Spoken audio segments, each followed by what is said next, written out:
Well, I usually start this with thanking the fans, and the fans certainly did a tremendous job. But I'd be remiss if I didn't talk about a guy named Mason Wood, Breaker Hudson, Steve Van Tifflin, Erdman, Colby Pierce.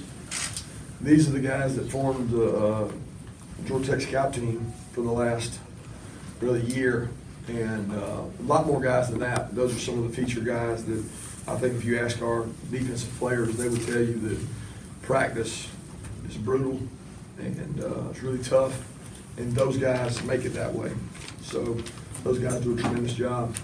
Our fans turned out were really great. I thought they impacted the game on some fourth downs and really affected Georgia Tech on the hard count, especially with the weather we had and the conditions of Thanksgiving. I thought it was a great atmosphere, great college football atmosphere, and great rivalry. And our kids came out and played fast. You know, much has been made about the kickoff time. Much has been made about where we play. Much has been made about the weather. You know, we really can't worry about all that because those are none of those things that we can control. And we just want to go out and play old-fashioned, tackle the man on the ball. And I think you've got to have that demeanor and that approach when we play Georgia Tech, that it's just old-school backyard football. And we had some guys embrace that challenge, and they played well and executed well. DeAndre Walker, coach, said the scout team ran the offense better than Georgia Tech did, and like he says, yeah, he can say that because he's not having to play them next year. I just say they ran it well. You held them to 225 less than their 353 average, so it's quite a accomplishment for the defense to hold it down like that. I agree. Played hard. Kirby, Malik Herring gets to start today, and I just wonder if that was something that you saw specifically about what he could bring, and he was extremely productive, especially in the first half. Good fit. I mean, he's a good fit for what they do. The game's about staying on your feet, being athletic, and Malik embraces that challenge. What do you encapsulate the difference in your team from LSU week? Both sides of the ball, how much you guys have improved on both sides of the ball? Since LSU week, you know, it's hard to encapsulate it because it's a different team. I mean, we've gotten better, I feel like, with each game. Our team has improved, especially offensively. We've gotten better throughout the last, I don't even know, 3, 4, 5, I don't know how many games that's been. But, you know, defensively we've had ups and downs. Certainly today's performance I thought was just great. And I thought with Mel and Schumann and Dan Lanning and Trey Scott, those guys deserve a lot of credit, man. They worked really hard on defending that offense, but it's just hard to measure improvement in the world of college football we live in versus that, because it's just completely different. There's not one thing that will carry over next week from what we just did. But our team has improved. Our young players have grown and matured, and our older players are really buying in. They have since we got here, and I'm really happy for the seniors that went out their last time against Tech the right way. You talk a lot about the scout team guys, and Prather specifically. What does it take for those guys? What kind of mentality does it take for them to do their job on a weekly basis? I mean, you just have to be selfless. I mean, they go out every day now, and they're going and cutting starters. I mean, think about that. You're being asked to run and throw your body at a guy that's starting. You're throwing your body at his knees. All right, our center and guard combo. Colby Pierce is a kid that just did a tremendous job this week. He was Georgia Tech center. We had to fight Jordan Davis and Michael Barnett every snap in practice, and we got like 100 snaps a day. So he took 400 snaps in 4 practices. And he's blocking guys twice his size. I mean, those are the guys that I want to honor and appreciate, because we don't get that look without them. Red zone offense is an area you guys have focused on in the past. What are your thoughts on the efficiency from that today? I think you guys went 6 for 6 in the red zone. We're focusing on trying to score touchdowns. We had a lot of time to work on it last week because we had a lot of long practices because of the defense. So I thought the offense took that extra time, and it's very difficult for the offense because they're not dealing with what we're dealing with. And so for them, it's a normal week. For us, it's not. And I thought Jim and his staff did a tremendous job putting that extra time into areas that we needed to improve on. How impressed have you been with Jake Fromm's efficiency throwing the football these last few weeks? He's done a good job. He understands where the ball needs to go, and he's got good players to throw it to, and he knows what coverage is, and he's very accurate. And we protect, because that's critical, is the time he gets in the pocket. You know, touchdown there over the middle to Riley late, it was, you know, he had good protection. And when he's got good protection and he's accurate, he's a good thrower. It's been, you guys have clinched the East, I don't know, it seems like a month ago, and you had this Alabama game, and, you know, I think it's probably, folks have probably wanted to bring it up. How does it feel now that you get a chance to kind of pour all your energy in that and no longer talking about blocking out the noise and all that stuff? It's the next game for us. I mean, for us, it's we've been thinking about the next game, the next game, the next game. It's the next game for us. So we're focused on Alabama now moving forward, and what a tremendous opportunity, great program, great team. They got, I mean, we know how good they are. We played them less than a year ago, so we know they got a good football team. They do a good job. We're excited about representing the SEC East and going to Atlanta and play. To follow up on the passing game, I mean, did you guys see any type of advantage at all with Georgia Tech's secondary in order to open it up? Or is it... I'd be lying to you if I told you, because I didn't spend a lot of time this week on offense. So most weeks I get to work on both sides of the ball. I'll let the coaches coach this week. They had my hands full with other things. 4 straight games with 200 yards rushing. How big is that going into a game against Alabama? That kind of limit? I don't know that what we did in those games has anything to do with the next game. You know what I mean? I mean, you can make all the improvement and done better and done this and done that. We weren't playing Alabama. You know what I mean? We're playing Alabama now, and we got to go play our best game. And what we've done in the past doesn't guarantee any future success. What I'm proud of is the more discipline we played with, the cleaner, we call it cleaner plays. Cleaner means everybody's doing their job. It's not just the result, the yard, it's the 400, this or that, because every opponent was different. I just am pleased with the fact that we're playing cleaner football. We're executing at a high rate. Coach, have you missed the play of David Marshall on defense?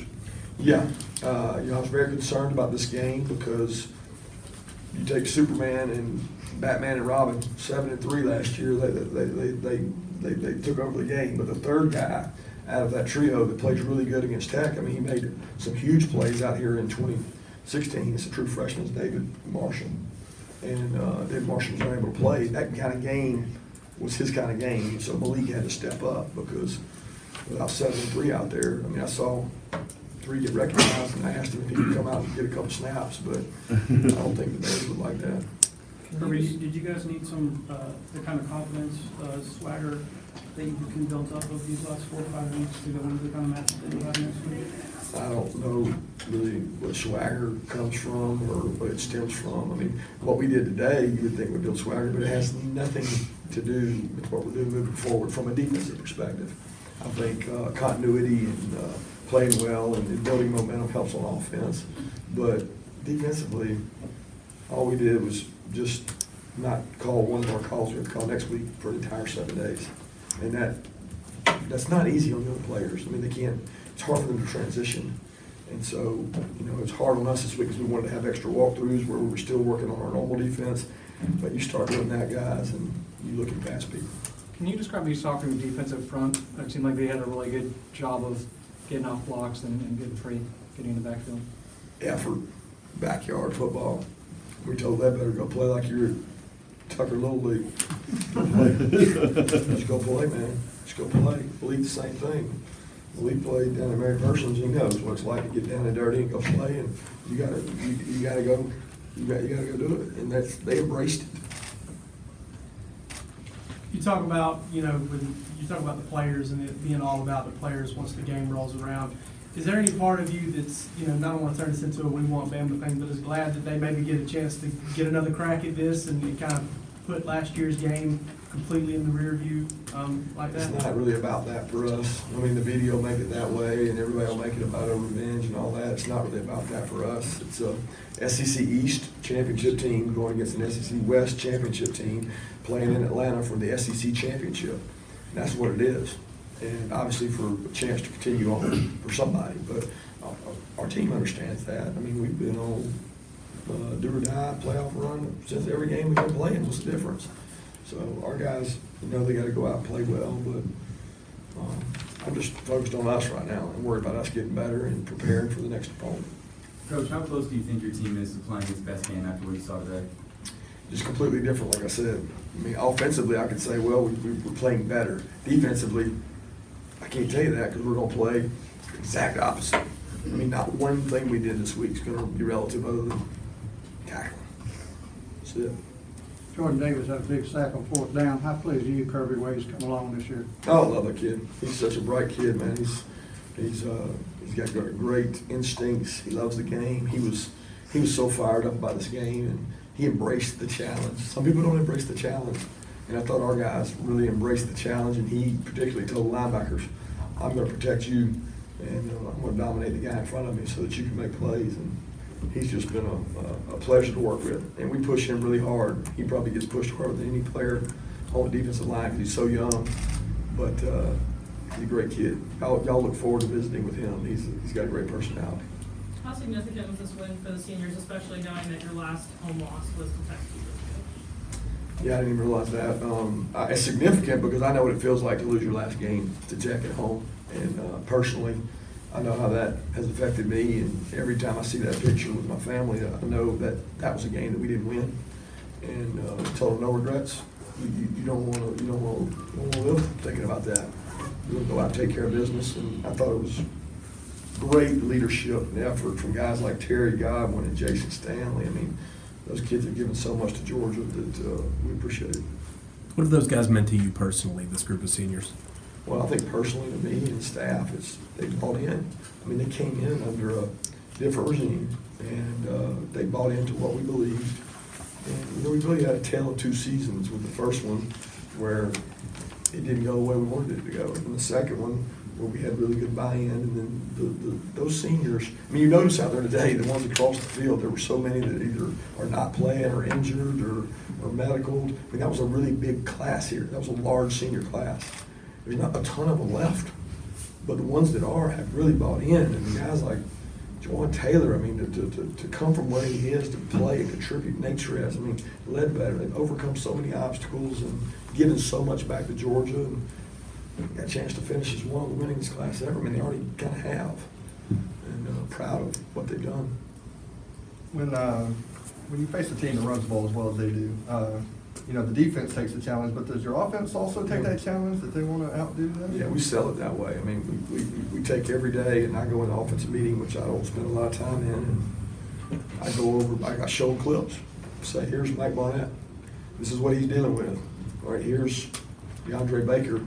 This is him getting cut on the perimeter by Prather every play. So what are you going to do about it? How are you going to practice today to take care of your brother? Because it's a complimentary football game when you play them. You have to play really good offense to protect your defense. And I thought our offensive players really bought into that, and they were motivated.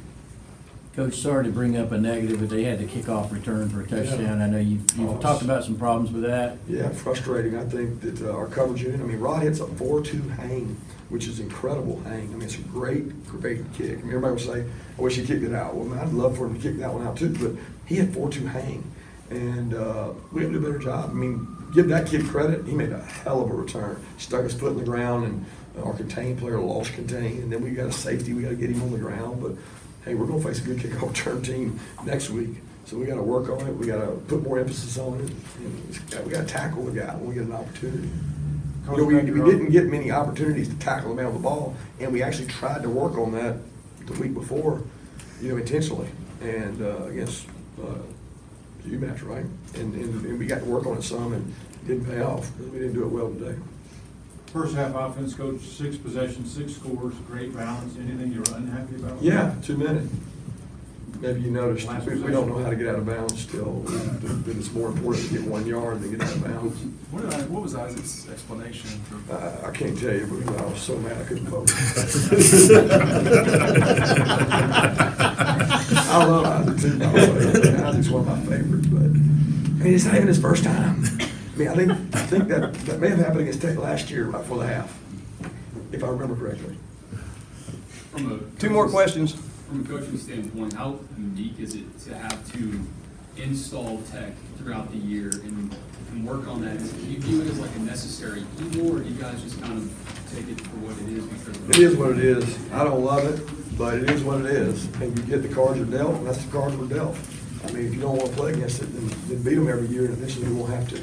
So we've got to do a good job of defending it, and that's the only way we know how to prepare for it. Thanks, guys.